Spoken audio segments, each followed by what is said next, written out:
Today, I'm sitting down with Tiffanie Ortis, Executive Director of Planning and Procurement at Stuller. And Tiffany is one of the recipients of Supply and Demand Chain Executives Women in Supply Chain Award. So Tiffany, thank you for joining us today. Congratulations. How do you feel about winning this award? Well, thank you so much for sitting down with me. It's a little surreal. I'm humbled, actually. It's awfully exciting to be a part of this venture. I, love being in supply chain and love what we do and the discipline that we have. And it's just very humbling with the individuals that are on my team and who I work with and be recognized in this fashion. So it's fantastic. So tell us a little bit about yourself and your role and your achievements and kind of what brought you to winning this award with us. Okay. So I am born and raised in the Acadiana region. So from Lafayette, Louisiana. I've been with Stuller for 14 years. Have the ability to lead the planning and procurement area. So I'm executive director of planning and procurement. So anything that somebody needs in the building, whether it's office supplies to our Melly Diamonds, our tools, our packaging, all that comes through the team, as well as doing the production scheduling for our 3 facilities that we have and some partners, and everything in between. So it sounds like you kind of wear a lot of different hats. And what are some of the challenges that you and your team have faced in the industry, over the past 18 to 24 months? It has been an 18, 24 months that has had every challenge known to man. So from beginning of the pandemic to moving through it, not knowing what's going to happen with the demand cycle, what amount of inventory do we need to have on the shelf? What is it going to look like with our suppliers and our partners that we have as far as for who's going to remain open and what struggles they're having. We have partners that are all over the world, domestic, in Asia and China and everything else, and what it just meant for us locally. So being able to anticipate the changes that we've seen in the past 24 months and trying to put every plan imaginable. When everything first started happening, we were thinking maybe demand was going to decrease suddenly to 70%. So putting together those plans with the gain system to say, okay, what would that look like for us? What kind of inventory levels would we need to go through? And decisions that we made as a company to be prepared for that. And then just coming out of it where demand went through the roof. And it's just been an exciting challenge through the way, and making sure that we remained good partners with our suppliers and responsive to the needs of our customers, and making sure that we were there for them. And we've seen a little bit of everything. We had business events in the fall, which also caused us to move our forecasting system from an on-prem environment to a cloud environment in a rather short period of time. And so that was exciting as well. Probably not the best time to do it around Christmas season, but we just went for the gusto, and we've had great partners that helped us through that. And so the team, I probably have one of the best teams in the world.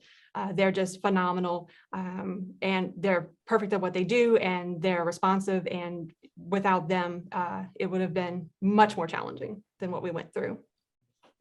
So you kind of touched on some things I kind of wanted to bring up, in your nomination form, talked about how you and your team were really good at navigating what's considered a perfect storm. It had, supply chain disruptions, but you came out a little bit stronger and resilient.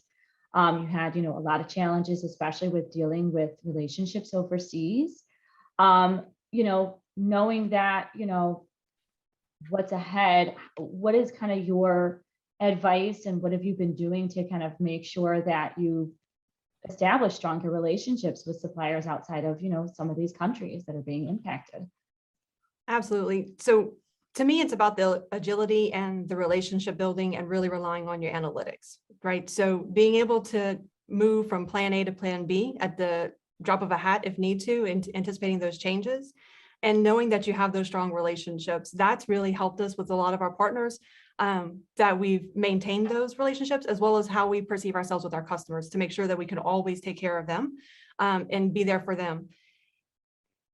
And the data will tell you everything. You just have to have the patience to look at it. The data is going to tell you the different trends that are coming through. So having an analytic background definitely helps us to anticipate where we need to move and where we need to flex,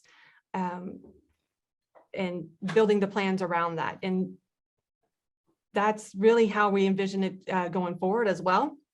We know that the supply chain is going to have disruptions for probably into first half of next year, right? We deal with container shipments coming out of China, and what does that look like between delays that you see in ports and then the rising costs that we have with that, as well as the industry that we're in is a precious metal industry, right? So the price of gold changes constantly, and the decisions we make at $1,400 gold versus the decisions we make at $1,900 gold might be slightly different.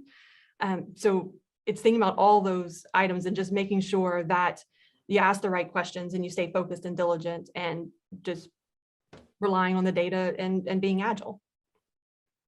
So from where you sit, what is it like being a woman in what's always been considered a traditionally male-dominated industry? It's fun. It's exciting. I love what we do. I really do. I love being part of the jewelry industry, which is, primarily women focused, right? There's a lot of women in jewelry, whether it's from the merchandising and the marketing and the sales aspect of everything. And there's a lot of us that are in the supply chain world as well. I think it's a nice balance to be able to do that. It's been fun. It's another voice in the room, right? It's a different way of thinking things. Traditionally, when you think of supply chain and logistics, it's heavy negotiations and very aggressive. And where we are, it's not like that. It's having an opinion and thinking through, having the big thoughtful discussions about what is actually in the best interest of our customers and how do we keep our relationships with our partners and make sure that we're doing everything that we can for our teams that are in the building from the manufacturing perspective, because we are a wholesale jewelry manufacturer at the end of the day. Being visible on the floor helps. You build relationships that way. You earn the trust and of the teams that you're making the decisions that are in their best interest as well. So being responsive to them and making sure that they feel heard as part of the decision-making process. But I've been fortunate. I've had great mentors, men and women, that have helped me throughout the way. And it's just been so exciting to be part of the supply chain for the past 10 years, and especially as stressful as it may have been in the past 24 months, but it's been so fun and energizing to get through it as well. And this new way of thinking, I love, because as you probably know, our industry is dealing with a big labor shortage. We're short on drivers, we're short on warehouse workers and manufacturing. I mean, it's impacting all facets of our industry. So kind of, with this new way of thinking, what advice do you have? How can we recruit and get more of these younger folks in our industry, specifically women? I personally don't know why people don't want to be part of the supply chain. It's I get it. It seems scary and intimidating, but it's so fun. I was talking with some team members here, and I love being on the back of the house part of the operations, just being able to have the strategic mindset and seeing what they want to accomplish and how do we help make those dreams and those projects come to life. If you like something challenging that's going to be different every single day, if you like data, if you like analytics, if you like relationship building, that's everything that is the heart and crux of what we do in supply chain. No 2 days are ever the same, right? There's always a different challenge that you're going to have to work through. And having team members that want to take part in that with you. Anyone starting out should absolutely be curious. Ask the questions. Why does it work such a way? Is there a better way to do it? Don't take for granted just because we've done something one way that we should always do it that way. It should absolutely be something that we focus on as well. And anybody who has a curious nature that likes any of the things I listed from data and challenges would have a fantastic and thriving career in supply chain. So what advice do you have for those starting out in our industry and looking back, what would you tell your younger self even?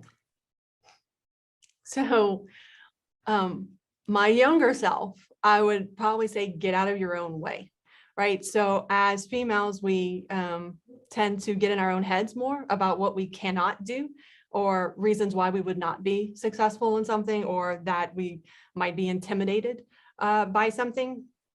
And that's really just us in our heads. It's not truly how it is in the world.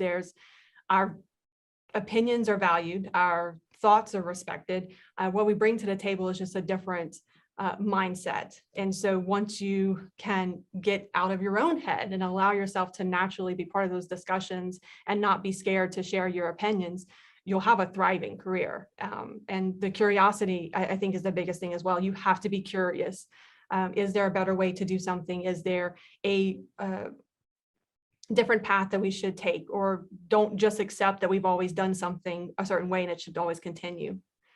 Those would probably be my two biggest, and just the fact that everyone should take some sort of tour through supply chain in some part of your career, whether in your merchandising or marketing, just understanding the operational aspect of things, of how something gets manufactured and scheduled, and the inventory and the logistics of getting it from point A to point B.